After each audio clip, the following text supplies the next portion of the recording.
Welcome to session 4 of our End Times Guide online course, COVID-19 Crisis, End Times Preparation. This fourth session is called Rescue Operations Will Grow Churches During Disasters. What can the church do during this disaster when we can't go outside or even meet indoors? We can prepare for the next disaster. As we saw in session 1, this crisis is the beginning of more birth pangs to hit the earth. More disasters will come with increasing frequency and intensity until the end times begin. Increasingly, governments will run out of resources to cope with increasing disasters. Psalm 146:3 says, "Do not put your trust in princes, in mortal men who cannot save." But increasingly, the church will find help in our God who made all things and works all things to our good. Verses 5 and 6 say, "Blessed is he whose help is the God of Jacob, whose hope is in the Lord his God, the maker of heaven and earth, the sea and everything in them, the Lord who remains faithful forever."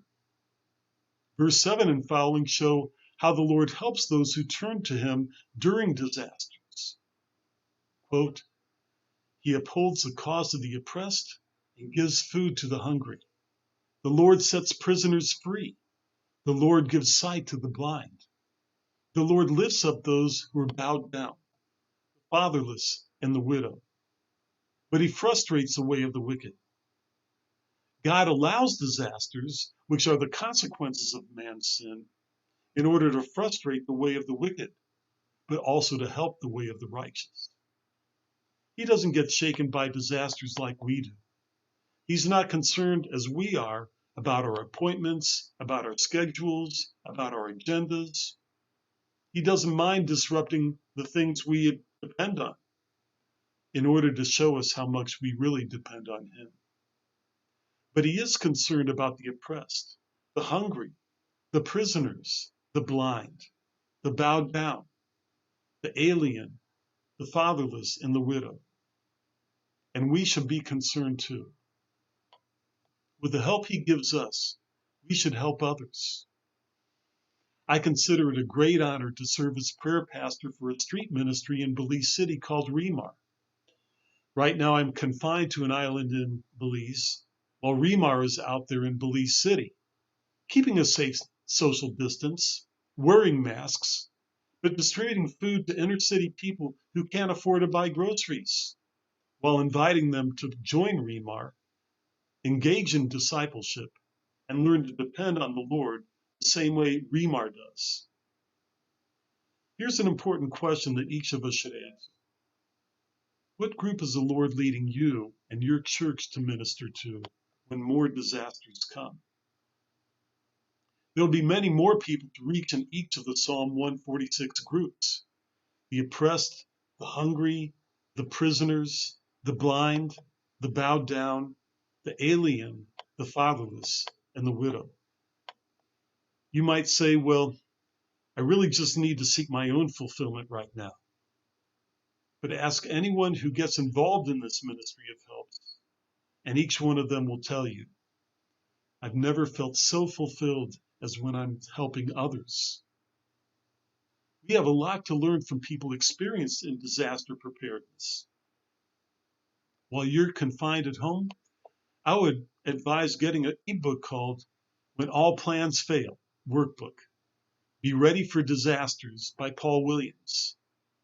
Williams gives you checklists for emergency supplies for your own home, for your church, and for people in your neighborhood, and checklists for grab-and-go backpacks if at any time you need to evacuate. Believe your neighbors will appreciate this after going through this coronavirus crisis. Your neighborhood may even turn into your mission field. But make sure you're accountable to your church and to wise advisors before you try to do too much. Also, if you try to help in the wrong way, it may actually hurt. So I would recommend another ebook, When Helping Hurts by Corbett and Finkert. They say If you do things for others that they could do for themselves, you're actually hurting them because they become dependent on you. Also, this book says, before you get involved in providing aid, do these three things first. Find out what God is already doing with the aid agencies in your community. 2, look for your niche and for your church's skills and assets that are relevant to that niche. And 3, involve the affected people themselves in the planning, in the activity itself, and in the evaluation. And I would add number 4, seek to disciple them and equip them to do the work themselves by the grace of God.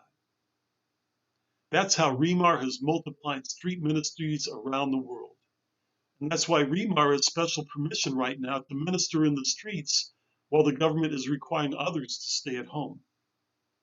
Churches can learn to become first responders in the coming birth pangs and to gain favor with the people and the government when the governments run out of answers. This can be the church's finest hour so far. But I would avoid too close an alliance with the government, because new leaders in the government may try to compromise you or even turn against you. In fact, as the end times approach, we already see former democracies becoming more totalitarian, and we see freedom of religion and speech being taken away, even from Christians. Unfortunately, persecution will continue to increase during the coming birth pangs. As Jesus said in Matthew 24:9, many will be handed over to be persecuted. And yet he will provide ways for the church to thrive during those times. Our next and final session of this course is called Underground Church Networking to Overcome Persecution. This kind of networking will be quite an adventure. So please read Isaiah 26, 1-13 again. We will concentrate on the first part of the passage right now. Thanks for joining session 4 of this course from End Times Guide.